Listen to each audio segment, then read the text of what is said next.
Hey everyone, welcome to सरकारी advance again. तो इस वीडियो में जो है मैं आपसे बी के साथ एक इंपॉर्टेंट डिस्कशन करने वाला हूं जो कि AIIMS BSc nursing and BSc paramedical के एप्लीकेशन फॉर्म से रिलेटेड रहने वाला है।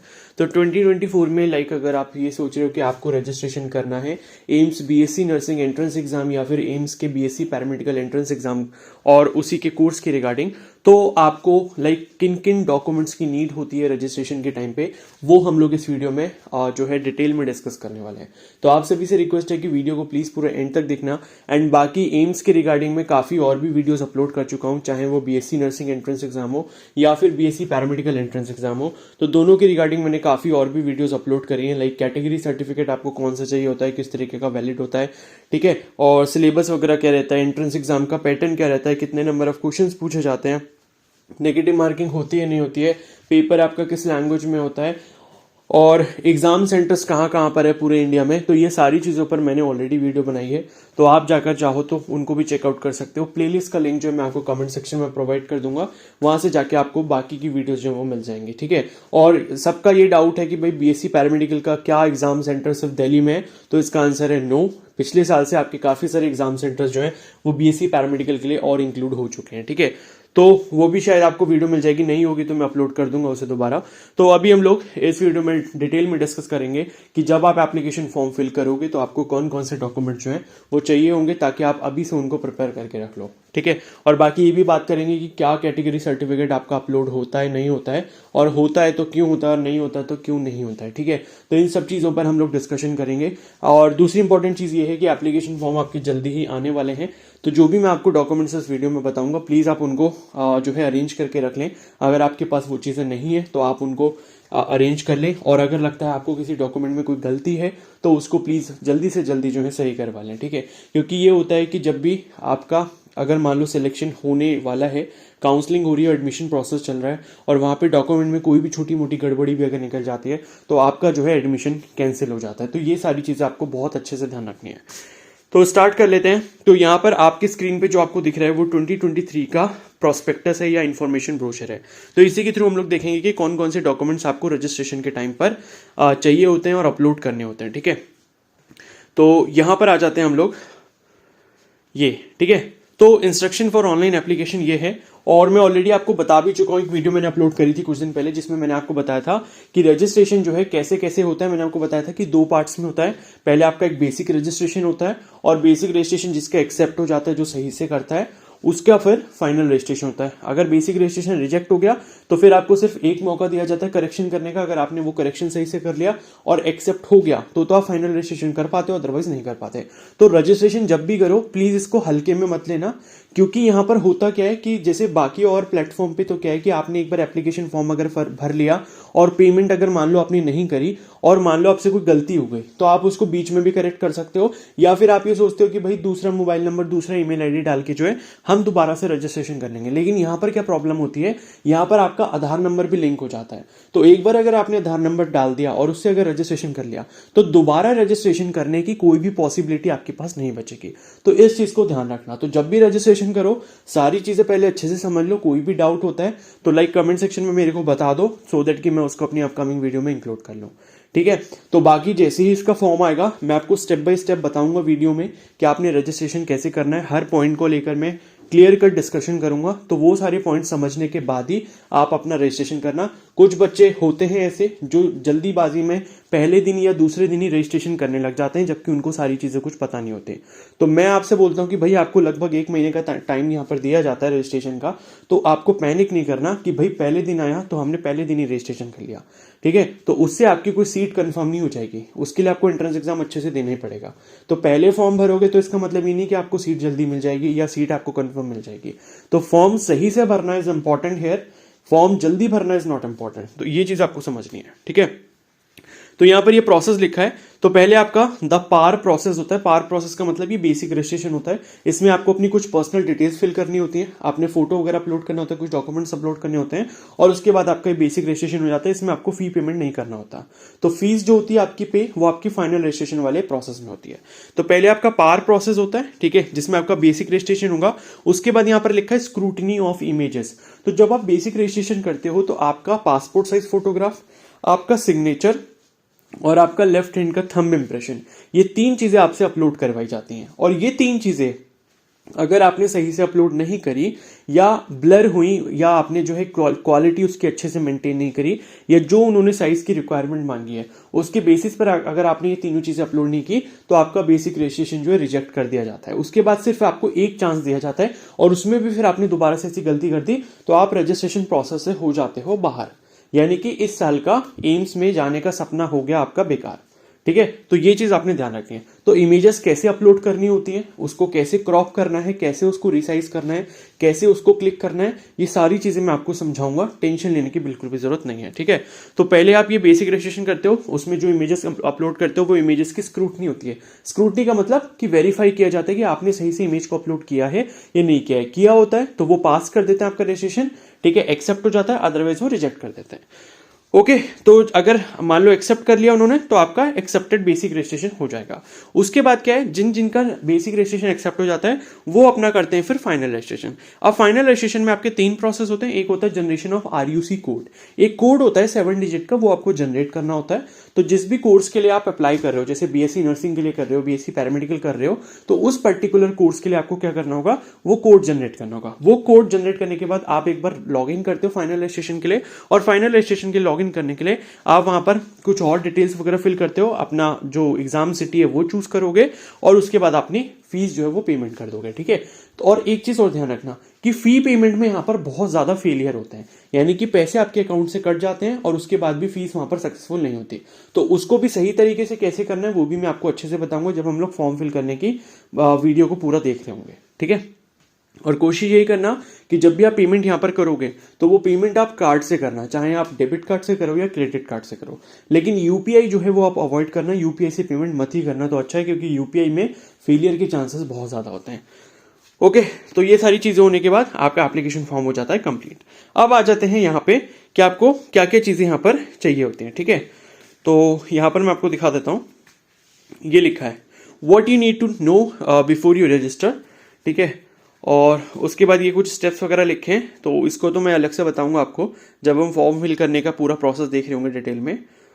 और यहाँ पर ये लिखा है कि what do you need to register.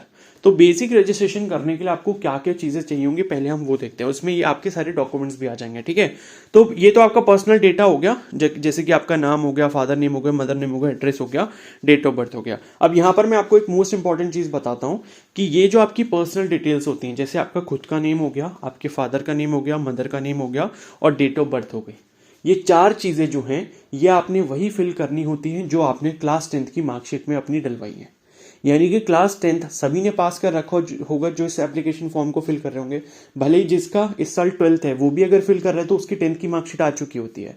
तो 10th की मार्कशीट में जो आपका खुद का नाम है, आपके माता पिता का नाम है और आपकी डेट ऑफ बर्थ है, ये चारों चीजें एज इट इज आपको एप्लीकेशन फॉर्म में फिल करनी होती है। ये सिर्फ मैं एम्स के लिए नहीं कह रहा, आप कोई भी और एप्लीकेशन फॉर्म फिल कर रहे हो, चाहे वो नीट का कर रहे हो या किसी और चीज का कर रहे हो, CUET का कर रहे हो या और किसी उसका कर रहे हो यूनिवर्सिटी का। ठीक है, तो आपको जो है ये जो 4 डिटेल्स होती हैं हमेशा अपनी क्लास 10th की मार्कशीट के अकॉर्डिंग भेजनी है। अगर सपोज आपके फादर के नेम में बीच में कुमार लगा है क्लास 10th की मार्कशीट में तो आप कुमार लगाओगे। ठीक है, तो एज इट इज आपको कॉपी करना होता है इसको क्लास 10th की मार्कशीट से। ठीक है, ऐसा नहीं है कि आपने क्या करा, आप एप्लीकेशन फॉर्म भर रहे हो और साइबर कैफे पे गए अगर भरवाने तो उसको दे दिया अपना आधार कार्ड, लो भैया इससे भर देना। तो ऐसा बिल्कुल भी मत करना। जो भी डिटेल्स आपको भरवानी है, ये 4 चीजें अपनी पर्सनल इन्फॉर्मेशन ये आपको क्लास 10th की मार्कशीट से ही फिल करवानी है। ठीक है, अब इसके बाद एक नेक्स्ट इंपॉर्टेंट पॉइंट आता है, जैसे एक ID कार्ड है आपके पास, जैसे आधार कार्ड है, तो आधार कार्ड देखो आपको हर जगह इसकी जरूरत पड़ती है। ठीक है, अब मैं आपको यहां पर ये बताना चाहूंगा कि आधार कार्ड में अगर आपकी चीजें सही नहीं है, आपकी डिटेल्स जो है वो सही नहीं है, तो प्लीज आप उनको सही करवा लो, क्योंकि आधार कार्ड में करेक्शन हो सकता है, क्लास 10th की मार्कशीट में करेक्शन नहीं होता। ठीक है, बहुत रेयर केस में बहुत पापड़ बेलने के बाद वो करेक्शन होता है और उसको भी करेक्ट करने में 6 या 8 महीने लग जाते हैं। तो वो सब चीजें हमने नहीं करवानी। क्लास 10th की मार्कशीट में जो डिटेल्स है वो हमारी फाइनल डिटेल हो गई। अब अगर हमारी आधार कार्ड की डिटेल क्लास 10th की मार्कशीट से मैच नहीं हो रही तो आप एक काम ये कर सकते हो, अभी के टाइम पे जैसे आपको लगता है कि आधार कार्ड में आपका नाम गलत लिखा है, 10th की मार्कशीट के अकॉर्डिंग नहीं है, या आपके फादर का नेम या आपके मदर का नेम जो है 10th की मार्कशीट के अकॉर्डिंग आधार कार्ड में नहीं लिखा है, या आपका डेट ऑफ बर्थ जो है वो 10th की मार्कशीट के अकॉर्डिंग नहीं लिखा है, तो आपका जो भी आधार का जो आपका मॉडिफिकेशन या वेरिफिकेशन वाला जो सेंटर होता है जहाँ पे आप आधार में करेक्शन वगैरह करवा सकते हो, वहाँ पर आप उनके पास जाओगे 10th की मार्कशीट लेके और उनको बता दोगे कि भाई ये वाली मेरी डिटेल गलत है, तो उसको सही कैसे करना है वो आपको बता देंगे। तो 1-2 डॉक्यूमेंट वगैरह लगते हैं उसमें और कुछ फीस जाती है 50-100 रुपए की, तो वो आप देकर अपना करेक्शन करवा लोगे।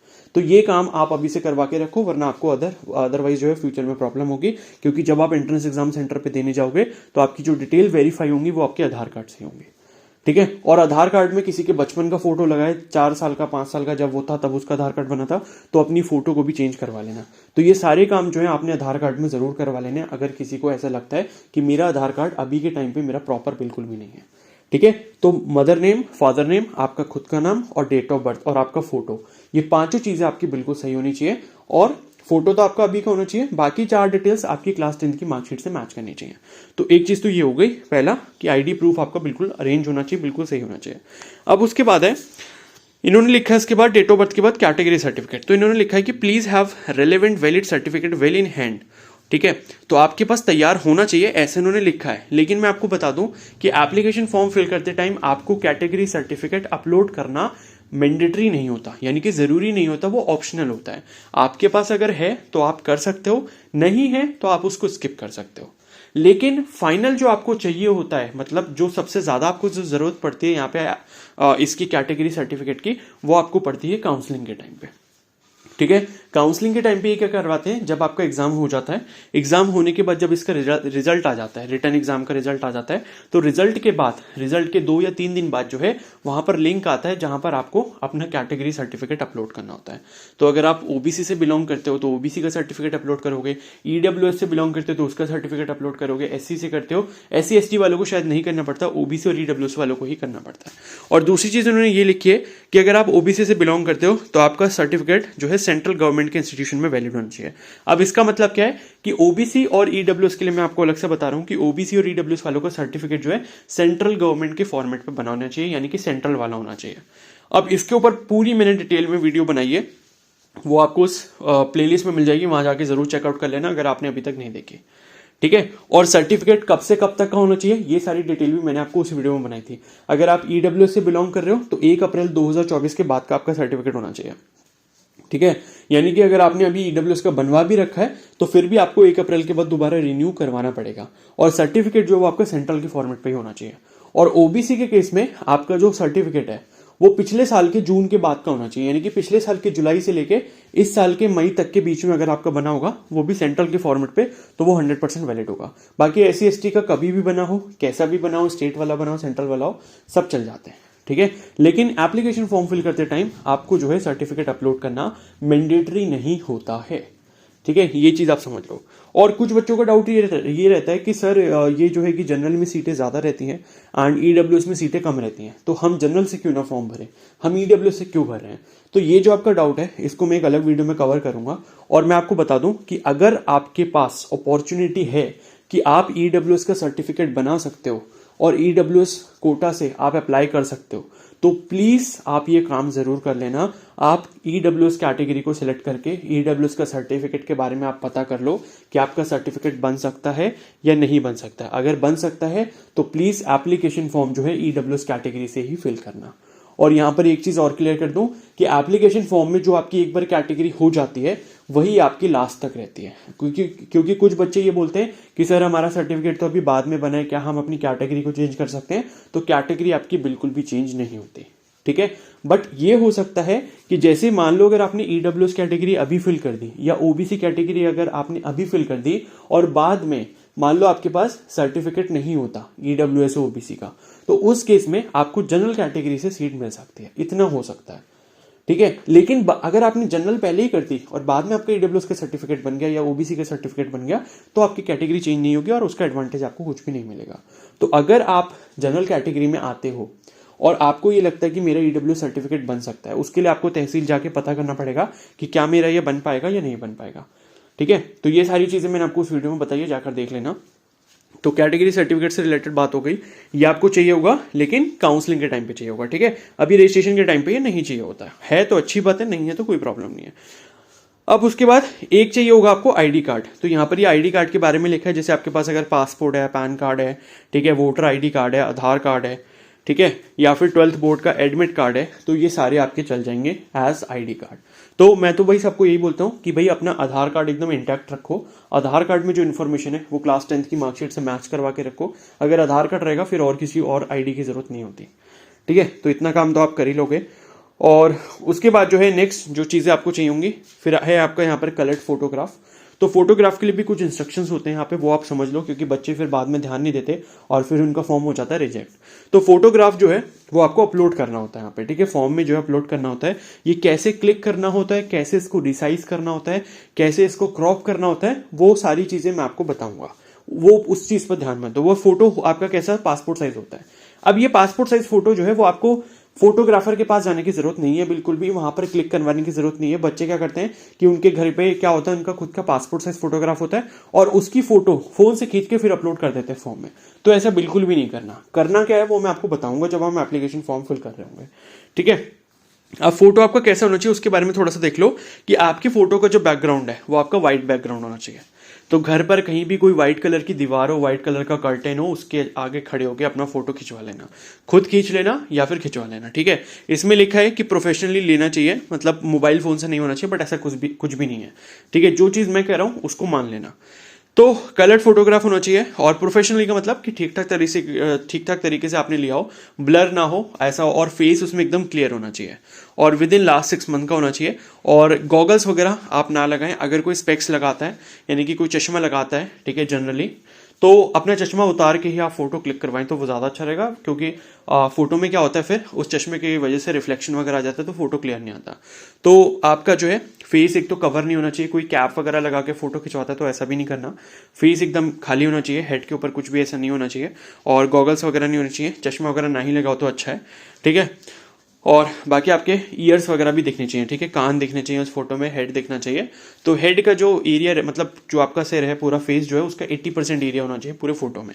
तो इतनी चीज़ ध्यान रखना। बाकी सिग्नेचर जो है वो आपका व्हाइट बैकग्राउंड पर ही होना चाहिए, यानी कि व्हाइट कलर के पेपर पे आप सिग्नेचर कर लोगे, उसकी फोटो क्लिक करके आपको अपलोड करना है। अब मैंने कह दिया कि फोटो क्लिक करके अपलोड करना है, तो ऐसे डायरेक्टली नहीं करना होता। उसके लिए आपको एक प्रोसेस करना होता है, क्रॉप करना होता है, उसका एक रेशियो बनाना पड़ता है। वो कैसे बनाना है वो मैं आपको बता दूंगा। ठीक है, और ये भी आपका जो है ब्लर नहीं होना चाहिए। और व्हाइट कलर के ऊपर जो है व्हाइट पेपर के ऊपर आप ब्लैक पेन से सिग्नेचर करके उसका अपलोड करोगे।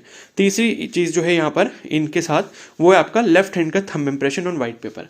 तो व्हाइट पेपर लोगे और एक इंक पैड आता है। अगर आपके पास इंक पैड नहीं है तो आप मार्केट से परचेज कर सकते हो, 25-30 रुपये का आता है। ठीक है, तो ब्लू कलर की इंक पैड होता है, ब्लू कलर का इंक का एक पैड होता है।